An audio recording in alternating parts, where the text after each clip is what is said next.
Today on Breakout, we will be speaking with Kimberly Tatro. She's the owner of Lowcountry Business Circle, and Lucy Mann. She is the owner of Park Plaza Cinema. Please stay tuned.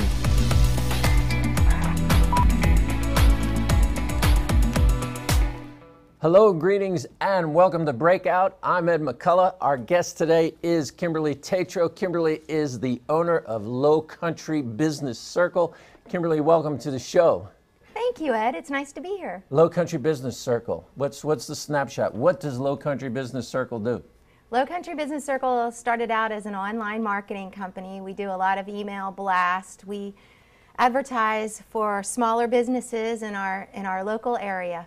So smaller business, I could be a mom and pop, say a plumber or a print shop or a retail store, and I'm so busy doing what I do that I do well that I don't always market so well on my own behalf. That's correct, and that's where we can step in and help you brand your business the way you want to.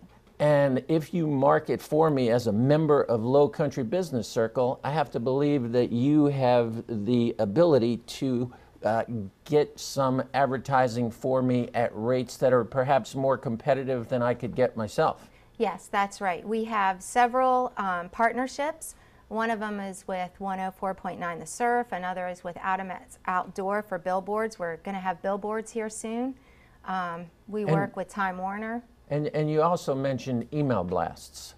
Not all email blasts are created equal. Some go out to tons of people, some go out to not so many people. Some go out to people who never open them. Some go out to people who are no longer living. But you have a list with a lot of people, and it's a fresh list, it's a live list, and it gets opens.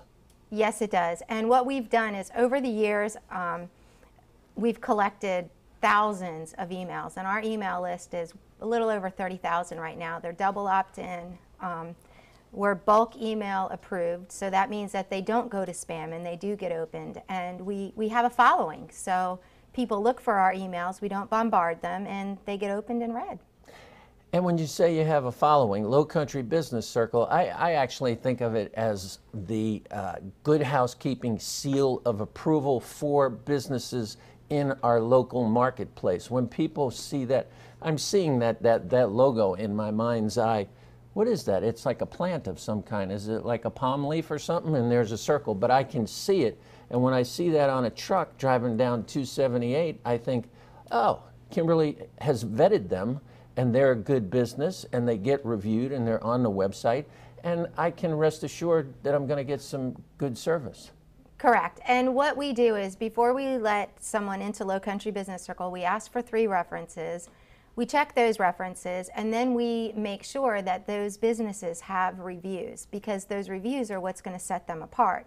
The other thing we do is we make sure that if the company does get a review that's not so positive, we give that company 5 days to take care of that. So that gives the company a chance to reconnect with the client, make the client happy, and then the client gives a review that, quite frankly, is really good, because now you know that the company may have had an issue with maybe not putting furniture back, or whatever. They're small issues, but they're given the opportunity to improve their customer service and their customer relations. So it really creates a higher level of accountability on the part of the business to the consumer if that business is a member of Lowcountry Business Circle. That's correct. Now, you do events. I see you at events all the time. You like to throw parties, and the parties are really good for business. I'm going to mention the Lowcountry Business Circle Business Appreciation Party, which I think was last November. How many businesses came? And before you answer that, let me just say, it was the greatest feel-good holiday party. It was at Montana's, I believe. It was, and we ended up with about 91 different businesses represented, and we had well over 200 people. The gist of that party was we wanted to give business owners just a little bit of appreciation back. So what we did was Montana's partnered with me, 104.9 and Merchant Service Center, and they're all members of Lowcountry Business Circle, and we put on an after hours. We gave away a lot of prizes. We gave a check to the Curry Foundation from Merchant Service Center. So we had really good networking, because we had the people there that could make decisions about their business. And then what Montana's got was most people stayed after, had dinner. I mean, it was good for everybody. So yeah, win-win-win-win-win. A lot of people stayed and had dinner, so it was a banner night for Montana's. But one thing, and I don't know, tell me, is this a specific intent or did it just sort of happen? I've never been at a party where there were more key business people and where those business people business cards were going back and forth at the speed of light. I've never seen so many. Is that cross-business promotion within Lowcountry Business Circle part of the concept? Yes. It was very well planned, and as I said, I had a lot of help with it between 1049 and Merchant Service Center. But what we did was we made sure that if somebody wanted to meet another business owner or representative, I knew that beforehand.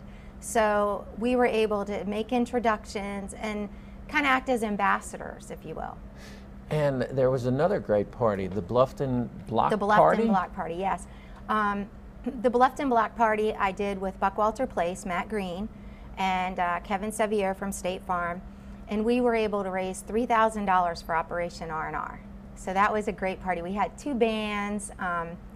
It was an awesome day. So that one was more just, hey, we're members of the community.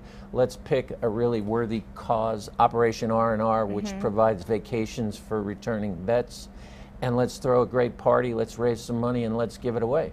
Right, and what better way than to completely involve the community? So we used Buckwalter Place as our venue. There was lots of different sponsors in the area, so the sponsors were able to set up booths and have people walk around and give them information. It was just a really fun day. Feel-good event. Yeah, Bluffton Police and Fire came together and did the colors, so that was really special. The police chief gave a really moving speech about 9/11, so it also gave members of our community an opportunity to hear the police chief and to hear the mayor. So all in all, I think it was it had a very strong sense of community. Now I'm going to go strictly business, and I'm going to think about this thing called a recession that supposedly has been affecting us for the last 3 years. And yet when I think of Lowcountry Business Circle, there's a couple of things that I think of that are at odds with that. One is Lowcountry Business Circle just grows and grows and grows and picks up more businesses. 2 is you're expanding your territory. And 3 is it appears that the member businesses are doing quite well as well. Yes, and what we've done is we've offered them affordable advertising and branding. We're not a big ad agency by any means, but what we do is we solidify that business's branding so that when you see Covert Air, you know what kind of a company they are. When you see Judy, Judy Vassarelli, who actually did my hair and is a curly hair specialist, you know what's going on with those companies and you recognize them. And in terms of knowing what's going on, and we're just about out of time, do the businesses have an opportunity to actually track the effectiveness? For instance, can you provide them the number of opens in an email? Can you provide the number of clicks on their website from your website? Well, when they're on our website, the members get to go into the back end. They can actually see the number of clicks, the number of people who have entered into the website through Lowcountry Business Circle. So all that's provided. And in summing up, the general consensus has to be, oh my goodness, as a small business person, you're driving a whole lot more traffic to my business and my site than I could have done on my own. Right. My motto is, you give me the information, I'll get it out there. Kimberly. Thank you, Ed. It's so nice to see you. We've been speaking with Kimberly Tatro, owner of Lowcountry Business Circle. I'm Ed McCullough. This is Breakout. Coming up next, we have Lucy Mann, owner of Park Plaza Cinema.